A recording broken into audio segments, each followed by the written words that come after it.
Chair, thanks the gentleman from Illinois and recognizes himself. It strikes me that there are at least two issues at play, two major issues. Number one is the efficacy of the ARB process itself, whether or not it is in our best interest to allow any entity to essentially grade its own papers. We don't do that in any other category of life. We don't get to sentence ourselves when we're in court. We don't get to grade our own papers in a classroom. The other aspect of the efficacy of the ARB is who they interviewed and who they didn't interview, whether or not they have to accept recommendations or don't have to accept recommendations. That's a separate issue to me, is whether or not the ARB process works, whether or not it has shortcomings. The second issue is, let's assume arguendo that the ARB process works. Let's just make that assumption for the sake of argument. Is anyone following the recommendations of the ARB? So, Mr. Secretary, I want to read something to you. We are disturbed at the inadequacy of resources to provide security against terrorist attacks. We are disturbed at the relative low priority accorded security concerns, and we praise the ambassador for seeking security enhancements long before the attack. Do you know what that comes from, Mr. Secretary? What I just read? I believe it's part of the Accountability Review Board report. From 1999. That was Bushnell and Nairobi, correct? That was the ARB from 1999, and you can lay it almost perfectly over what happened in Benghazi. And one other point, the 1999 ARB made it really clear. They went out of their way to make it clear. They were disappointed that the recommendations that came after the bombings in Beirut were not being implemented, something called the Inman Commission. So the 99 ARB criticizes existing State Department employees for not following the Inman Commission from 14 years prior. That is a quarter century's worth of recommendations. And yet here we sit. So what I want to do, because I honestly commend Mr. Schiff. It was a wonderful idea, and I thank each of you for coming.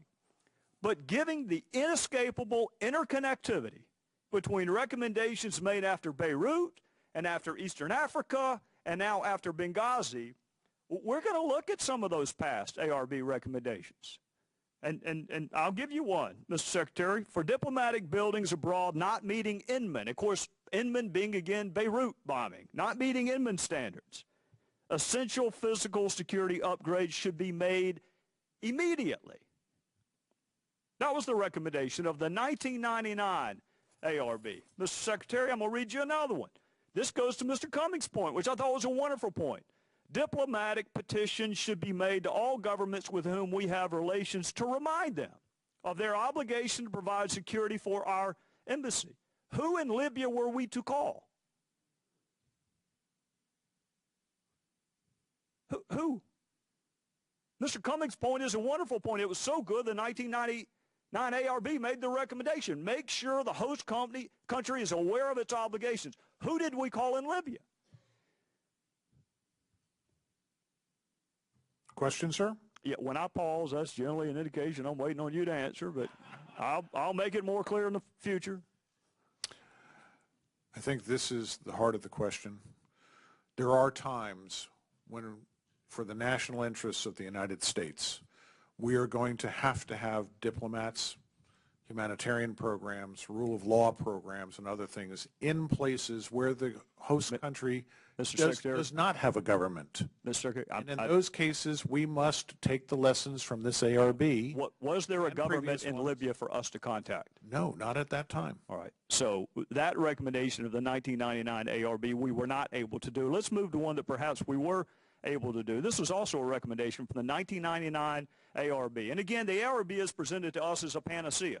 I mean, that's the evolution of what happens, is there's an attack, there's a blue ribbon panel, we're going to study it, we're going to make recommendations, and this is never going to happen again. So back to the 1999, the Secretary of State should personally review the security situation of diplomatic facilities, closing those which are highly vulnerable and threatened. Why do you think the 1999 ARB went out of its way to use the word personally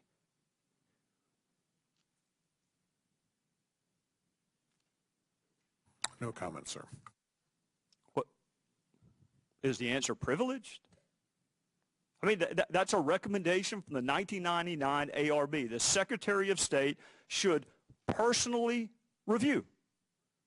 And I'm asking you with all due respect, we're not going to get to the word review. We got to get past the word that modifies review, personally. Why did they think it was important that the Secretary of State himself or herself personally review?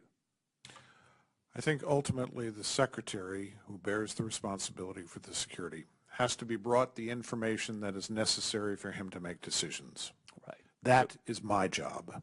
Okay. I have gone to the Secretary of State on different occasions, and we have talked specifically about the security of different places. Tripoli was one of them in particular since I have been back. But we have also looked at Sana'a. We've talked about Kabul. We talked about the other locations as well. Where I have concerns about the safety and security of our personnel, and if I believe that we are not doing the things that we need to do, then it is my responsibility to bring it to the Secretary. And I appreciate that, Mr. Secretary. Was it done on September the 10th of 2012? Was it done prior to Benghazi? Because this recommendation has existed for more than 10 years.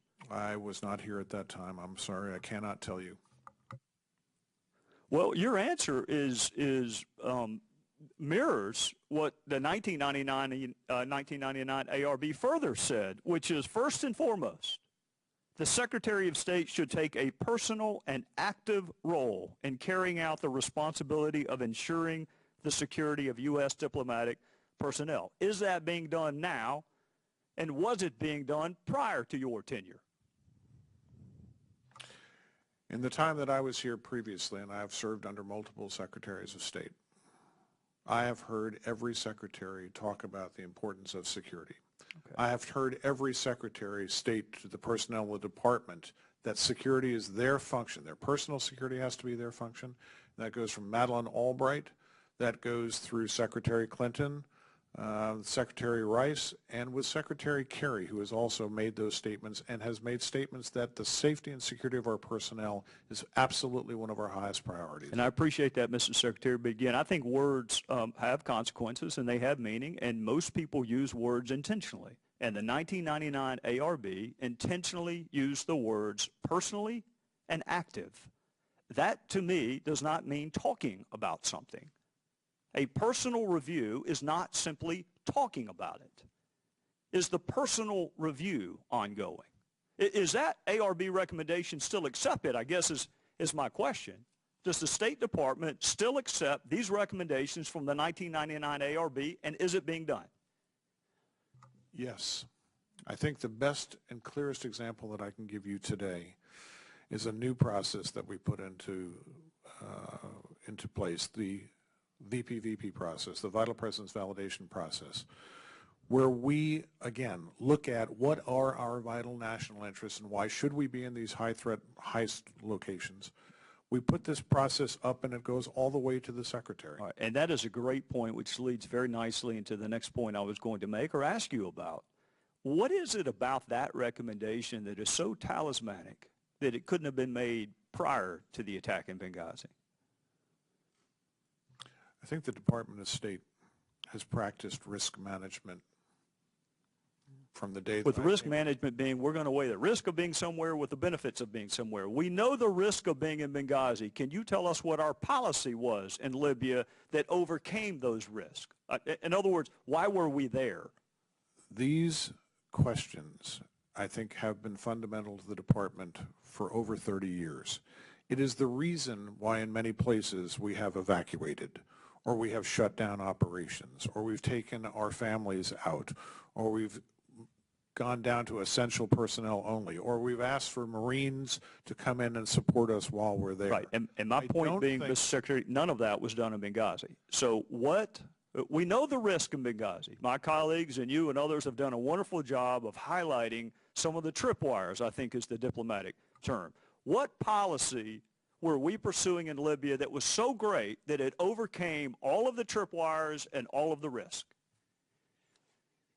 Not being here at the time, sir, I cannot answer that question for you. I do believe, personally, from my time at the United Nations, that many of us understood that if we lost the eastern half of Libya, that if we lost the confidence of the people after the revolution in Libya, that we were going to pay a terrible price.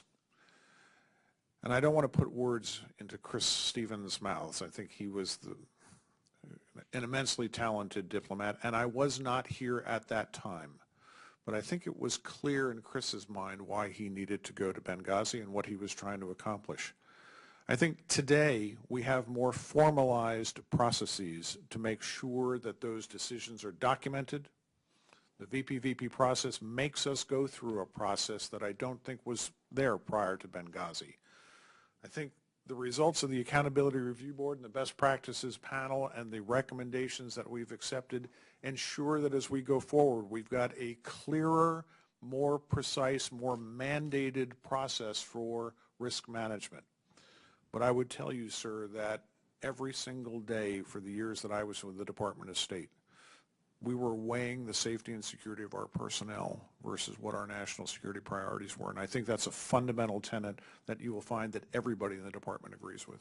Well, I appreciate you bringing the hearing towards its conclusion back to Chris Stevens and back to the other four who lost their lives. But Mr. Stevens was equally clear that he needed help. He was equally clear that the situation was getting worse in Benghazi. He was equally clear in asking the people who sent him there to represent us to provide adequate security, and none was forthcoming. With that, I would recognize the ranking member for his closing remarks.